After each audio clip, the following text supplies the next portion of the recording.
In this lecture, we are going to discuss Coriolis forces. Now, I'll make two shapes. दो shape बनाने वाला हूँ. अब ध्यान से देखिए और इसमें ही आपको कॉन्सेप्ट समझना है. आप बस ये लेक्चर सुन रहे हैं तो आपको समझ में नहीं आएगा, आपको ये लेक्चर देखना भी पड़ेगा. जैसे कई बार हम कार में ड्राइव करते हुए बस लेक्चर लगा देते हैं, तो ऐसे आपको समझ में नहीं आएगा. आपको लेक्चर आपको स्क्रीन पे देखना ही पड़ेगा, तभी आपको समझ में आएगा. अगर आप जस्ट वॉक करते टाइम या ड्राइव करते टाइम सुन रहे हैं तो it is a waste of time. So try to focus on your screen. And now let's start. अपन दो शेप बनाते हैं. एक ये शेप,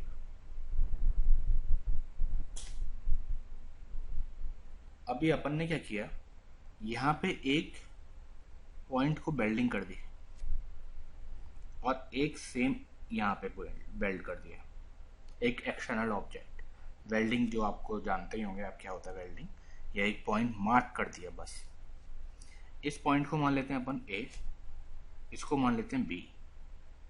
अभी इसको हमने इस डायरेक्शन में घुमाना स्टार्ट किया, तो ये पहले यहाँ जाएगा, यहाँ जाएगा, यहाँ जाएगा, यहाँ जाएगा, यहाँ जाएगा, यहाँ जाएगा, यहाँ जाएगा, यहाँ आ जाएगा. तो ये 360 घूमा. जब ये घूम रहा था, ये आपस में कनेक्टेड है ये दोनों चीजें, तो ये भी घूमेगा. तो जितना टाइम ए लेगा उतना टाइम ही बी लेगा 360 ट्रेवल करने में. तो सिंपल है. तो जितना टाइम दोनों ने लिया ए और बी ने, तो we can write T A is equal to T B. Simple है. दोनों ने डिस्टेंस कितना ट्रेवल किया, same, because these are 90 degree, these lines are 90 degree. D A is equals to D B. ये भी सिंपल है. और जब टाइम सेम लिया है, डिस्टेंस सेम ट्रेवल किया है, तो स्पीड भी दोनों की सेम होगी. तो ये हो गया इस शेप की बात. अब आ जाते हैं दूसरी शेप पे. ये फर्स्ट मान लीजिए और इसे मान लेते हैं सेकंड. आपने एक पॉइंट यहाँ पे मार्क किया बी और एक मार्क किया यहाँ पे, ये ए. अब जब आपने इसको घुमाया ऊपर से, तो ऐसे ही ये भी ट्रेवल किया. जब ये ट्रेवल कर रहा था, ये आपस में दोनों कनेक्टेड हैं, तो इसने भी ट्रेवल किया. ये भी घूम के वापस यहाँ आया 360. तो अब हम कह सकते हैं जितने टाइम में ए आया उतने ही टाइम में बी ने भी कंप्लीट किया 360. तो टाइम दोनों का सेम है. बट आप यहां देखिए, ये डिस्टेंस बी ने ज्यादा कवर किया है, तो we can write D A is less than D B. अब जब डिस्टेंस ज्यादा कवर किया है, तो स्पीड भी ज्यादा होगी बी की, सेम टाइम में जब किया है. तो सिंपल एग्जांपल है. दूसरा एग्जांपल अगर आपको लेना है, ये आपको टफ लग रहा है शेप वाला, तो आप साइकिल के पहिए वाला ले सकते हो. आगे वाला बड़ा होता है, ये आपका छोटा होता है. पीछे वाला ये आगे वाला है. तो ये देखेंगे आप, ये तेज घूमता है और ये धीमे घूमता है. तो इसका एग्जांपल ले लीजिए. यहाँ पे भी आपको सेम चीज मिलेगी. जो बड़ा होगा वो तेज घूमेगा और जो छोटा वाला होगा वो धीमे घूमेगा. ठीक है. जबकि डिस्टेंस सेम ट्रेवल कर रहे हैं दोनों, क्योंकि जो आपकी चेन होती है वो यहां से घूम के वापस यहीं पे आ जाएगी. तब तक वो ये भी एक चक्कर घूमेगा, ये भी. बट आपको ऐसा लगेगा ये तेज घूम रहा है, बिकॉज इसका साइज बड़ा है, ये ज्यादा ट्रेवल कर रहा है, ये ज्यादा डिस्टेंस को ट्रेवल कर रहा है. ठीक है. तो ये सिंपल है. अगर यहां तक आपको समझ में आए तो आपको बस सबको समझ में आ जाएगा कोरियोलिस फोर्स के बारे में. तो दूसरे पेज पे अपन केस स्टडी इन्हीं चीज को वापस फेयर लिख सकते हैं. फर्स्ट केस स्टडी क्या थी, T A equals to T B,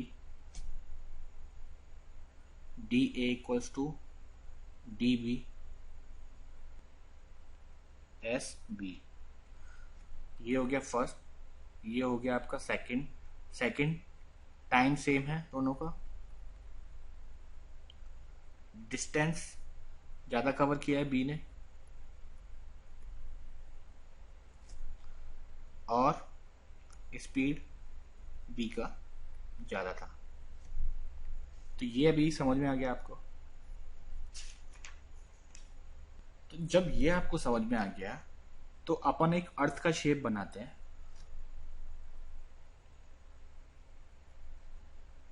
ये आपका इक्वेटर है और ये 45 नॉर्थ, ये 45 साउथ। यहाँ पर ये वाला कॉन्सेप्ट लगा के देखेंगे ये आपको समझ में आया कि नहीं। ठीक है, तो अगर हम यहाँ पे ये देखेंगे तो किसकी स्पीड ज़्यादा होगी, इक्वेटर पे अर्थ की स्पीड ज़्यादा होगी या फिर 45 डिग्री नॉर्थ पे या 45 डिग्री साउथ पे अर्थ की स्पीड ज़्यादा होगी। तो हमने देखा इक्वेटर पे ज़्यादा स्पीड होगी, तो we can write this is gonna fast and this is gonna slow.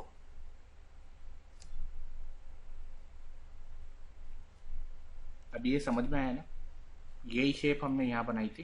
देखिए अगर हम इतना ही काट के लगाएं, सिंपल है। अभी यहां तक आपको समझ में आ गया। विंड पैटर्न समझने के लिए हम 3 केस स्टडी लेते हैं। पहली, ये एक कार है, ये दूसरी कार है, ये तीसरी कार है। ड्राइंग पे ध्यान मत दीजिए, आप कॉन्सेप्ट पे ध्यान दीजिए। अब ए की स्पीड, बी की स्पीड, सी की स्पीड और डी की स्पीड सेम है। ठीक है, यहाँ पे फर्स्ट केस में अगर ए सी को शूट करेगा सीधा तो सी को ही आके लगेगा क्योंकि स्पीड सेम है दोनों की। ठीक है, तो we can say no deflection at equator और नियर इक्वेटर। अभी केस 2 लेते हैं। अगर आपको ये लाइन समझ में नहीं आई कोई बात नहीं, अभी आ जाएगी। केस 2 लेते हैं। यहाँ पे ए है, यहाँ पे बी है, यहाँ पे सी है, यहाँ पे डी है। हमने क्या किया, ए की स्पीड है जो वो 100 किलोमीटर पर आवर है। कोई मैथमेटिकल कैलकुलेशन नहीं होने वाली, सो डरो मत। बी, सी और डी की स्पीड है वो सेम है 30 किलोमीटर पर आवर। तो ए अगर बी को शूट करेगा, ए की स्पीड तो 100 है और इनकी 30 है सबकी। ए अगर बी को शूट करेगा तो क्या होगा, ये स्पीड में निकल जाएगा, ये पीछे रह जाएंगे और गोली आके लगेगी डी को।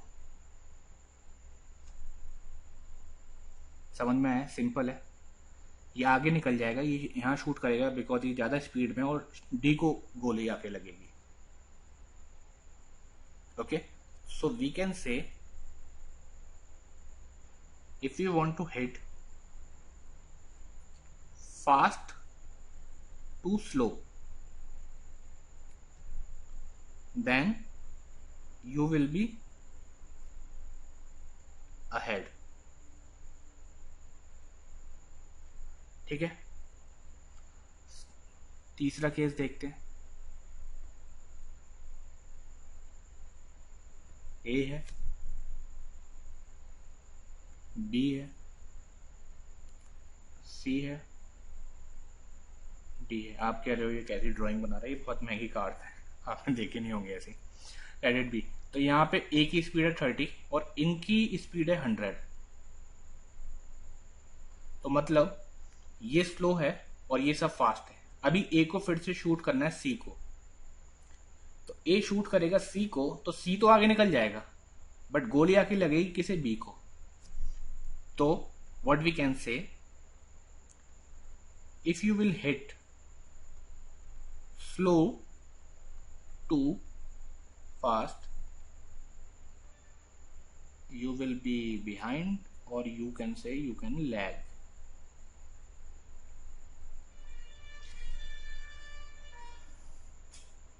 तो कॉन्सेप्ट आसान है। अभी इसी कॉन्सेप्ट को ट्राई टू मेमोराइज। इसी कॉन्सेप्ट को हम यहां लगाते हैं। हमने क्या देखा, अगर फास्ट टू स्लो पे आप हिट करते हो, fast, second case study, fast to slow पे, then you will be ahead. तो अगर विंड ऐसे चल रही है तो वो ऐसे ना चल के वो अहेड हो जाएगी यहां पे, because you are going to shoot from fast to slow. Fast क्या है, इक्वेटर, क्यों है वो भी हमने बता दिया। अभी आपने फास्ट टू स्लो फिर से किया, वो साउथ सदर्न हेमिस्फीयर में, तो फिर से आप जिसको शूट करेंगे वहां से आगे निकल जाएगा ये।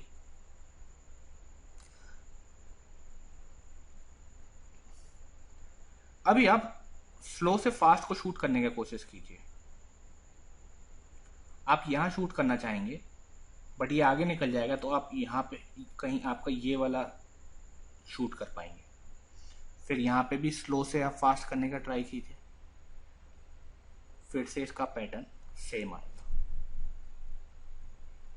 अभी ये आसान है कि नहीं, ये समझ में आया कि नहीं? अगर आसान नहीं लग रहा है, अगर समझ में नहीं आ रहा है, तो फिर से देखिए, try to write down on your notebook. It is very easy, okay. It is 0 degree equator, 45 northern, 45 southern. अभी आप यहां से इक्वेटर से इसे देखेंगे, इस वाली लाइन को, इस वाली लाइन को, तो you can say it is going into the rightward direction, ठीक है। और फिर से इक्वेटर को, इक्वेटर से 45 सदर्न हेमिस्फीयर में देखेंगे तो it is going into the left word. अभी आप कहेंगे यार कहाँ लेफ्ट वर्ड में जा रही है, आप इसको उल्टा करके देखिए, जैसे जाने चाहिए आपको समझ में आएगा वैसे ही आप इस ड्राइंग को पेपर पे ड्रॉ कीजिए और फिर यही सेम डायरेक्शन बनाइए विंड पैटर्न, और आप उल्टा करेंगे तो वो लेफ्ट वर्ड में ही जा रही होगी। या फिर आप ऐसे इमेजिन करके देखिए लेफ्ट साइड में जा रही है, 0 टू सदर्न हेमिस्फीयर में। अभी आप यहां से देखिए ये किस डायरेक्शन में जा रहा है, ये भी लेफ्ट में जा रहा है।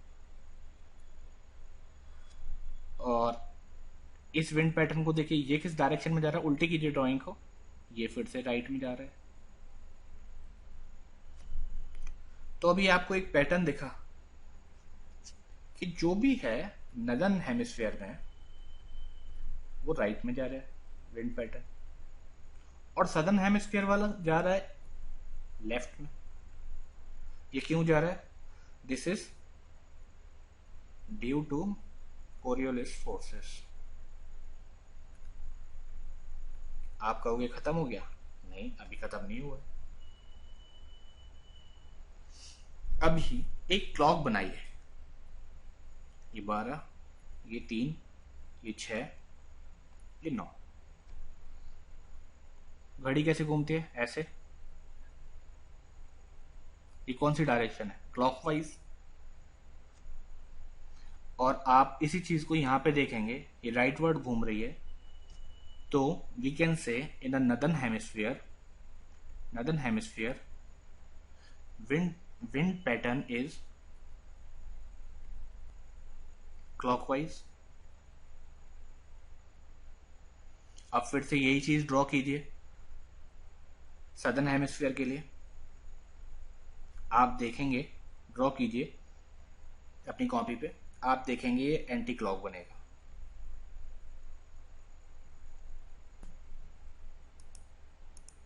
तो हम क्या कह सकते हैं, इक्वेटर पे Coriolis force is 0, at poles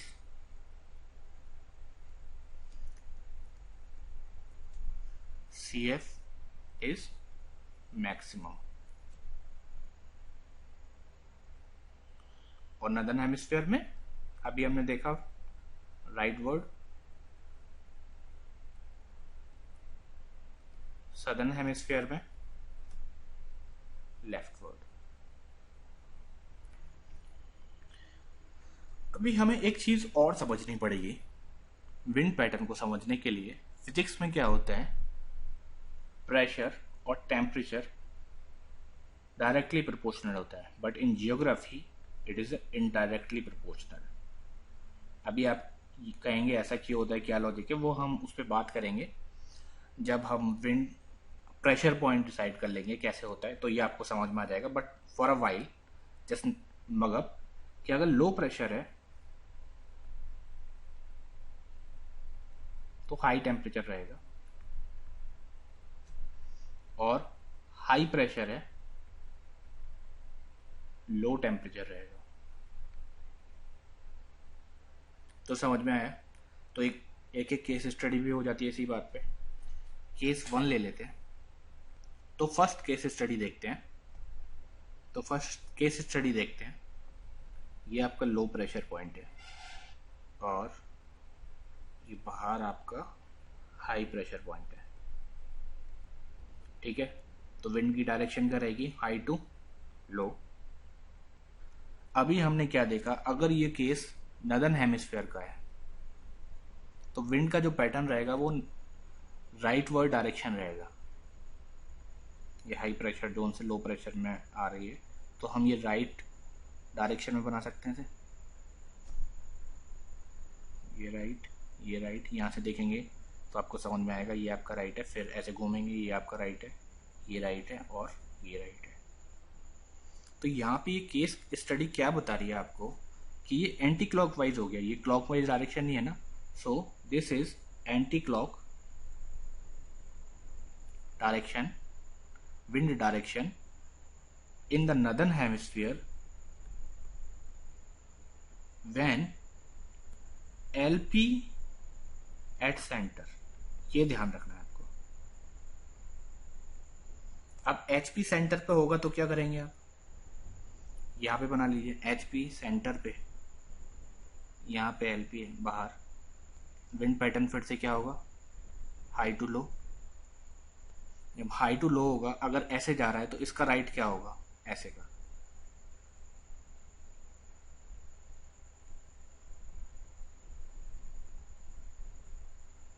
ये राइट, ये राइट, ये राइट। अब ये राइट क्यों है नदर्न हेमिस्फीयर में, ये मत पूछना मेरे से।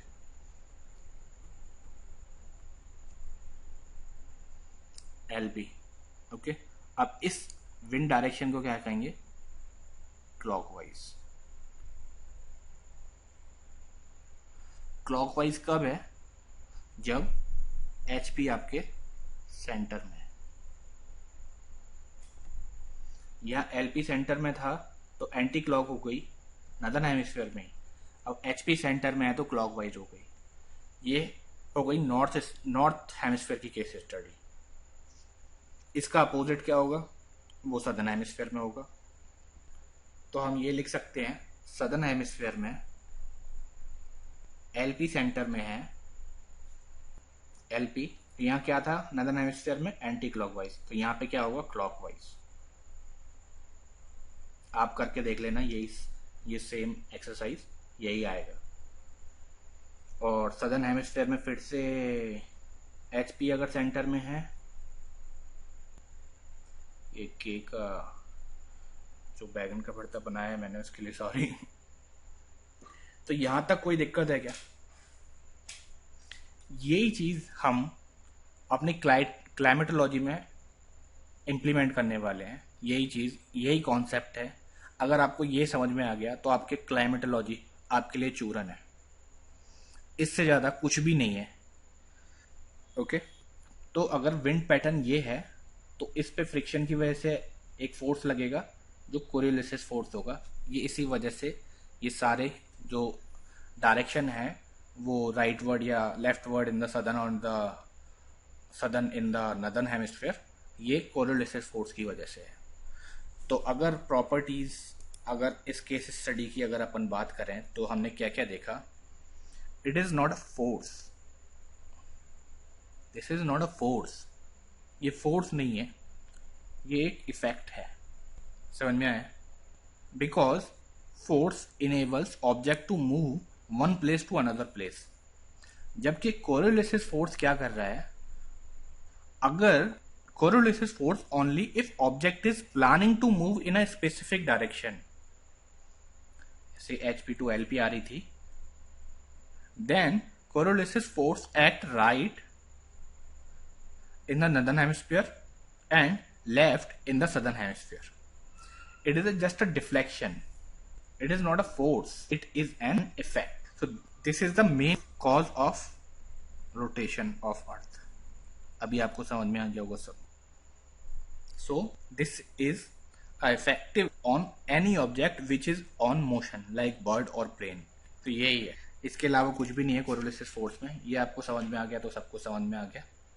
और don't confuse between coriolis force and the friction, because friction is a completely different, it is on opposite direction. friction हमेशा जिधर आप चल रहे हो उसके अपोजिट साइड में चलेगा. तो फ्रिक्शन से एक और केस स्टडी आएगी कि अगर विंड आपके सरफेस के पास है, मतलब जो नीचे ही आपके सरफेस के पास में विंड पैटर्न चल रहा है, तो वहां पे कोरियोलिसिस फोर्स है वो कम हो जाएगा, बिकॉज वहां पे फ्रिक्शन ज्यादा है. उसने उसको पहले ही रोक लिया, उसका मोशन था, वो मोशन पे ही तो एक डिफ्लेक्शन दे रहा है, बट वो मोशन को खुद ही रोक लेगा फ्रिक्शन, तो वहां पे कोरियोलिसिस फोर्स कम हो जाएगा. अगर विंड ये सरफेस है आपकी और ऊपर स्ट्रेटोस्फेयर में घूम रही है, तो वहां पे फ्रिक्शन ही बहुत कम होगा, लेस फ्रिक्शन, तो वहां पे CF क्या होगा, कोरियोलिसिस फोर्स बहुत ज्यादा होगा, हाई. तो अगर मैं इसी चीज को लिख देता हूं, friction is inversely proportional to the Coriolis force, is it simple और नॉट. अब क्लाइमेटोलॉजी में आपका कोई कॉन्सेप्ट हिलेगा नहीं, ITCZ से लेके कुछ भी, आप कुछ भी सीखिए, बहुत ही आसान लगेगा. और वो भी मैं आपको बताऊंगा अगले लेक्चर में, अगर मुझे टाइम मिलेगा तो. अगर आप चाहते हैं मैं आपकी क्लाइमेटोलॉजी आगे बनाऊं तो प्लीज़ लाइक एंड सब्सक्राइब, और उससे मुझे पता चलेगा आप रियली इंटरेस्टेड हैं, आपको कुछ समझ में आ रहा है कि नहीं. And tell me in the comment section any topic जो आपको सीखना है UPSC से रिलेटेड, वो मुझे बताइए, मैं उस पर आपका लेक्चर बना दूंगा. नाइट्रोजन साइकिल से लेके कार्बन साइकिल तक इन एनवायरनमेंट, और कोई भी कॉम्प्लेक्स टॉपिक. हम आसान टॉपिक यहाँ पे डिस्कस नहीं करेंगे क्योंकि क्लाइमेटोलॉजी इज डिफिकल्ट. तो हम जो टफ टॉपिक हैं, जैसे पॉलिटी में पंचायत एंड अर्बन सोसाइटी, तो कुछ भी कॉम्प्लेक्स टॉपिक हैं, या फिर इकोनॉमिक्स में कुछ आपको इकोनॉमी में आपको प्रॉब्लम आ रही है, आप कभी कभी कंफ्यूज हो जाते हैं GDP में या GVA में, या फिर कोई भी इकोनॉमिक्स में प्रॉब्लम आ रही है, आप मुझे बताइए कॉम्प्लेक्स टॉपिक, वो मैं आपके लिए बना दूंगा यहाँ पे. और क्लाइमेटोलॉजी तो मैं ट्राई करूंगा कि मैं आगे वाले लेक्चर्स में बना दूं, तो उससे आपको बहुत फ़ायदा भी हो जाएगा और आपको बहुत टिप्स पे हो जाएगी, क्योंकि ये बहुत आसान है, बस कॉन्सेप्ट समझ में आने चाहिए, और ये किसी के भी समझ में आ सकती है. ऐसा नहीं है आपको इंजीनियर या मैथ या फिजिक्स बैकग्राउंड होना चाहिए, आप कोई भी हो, आपको 8th क्लास के बच्चे भी हो ना, आपको तब भी समझ में आ जाएगा. So it is very easy, don't need to worry. Thank you for being with me, work hard, God bless you all, thank you.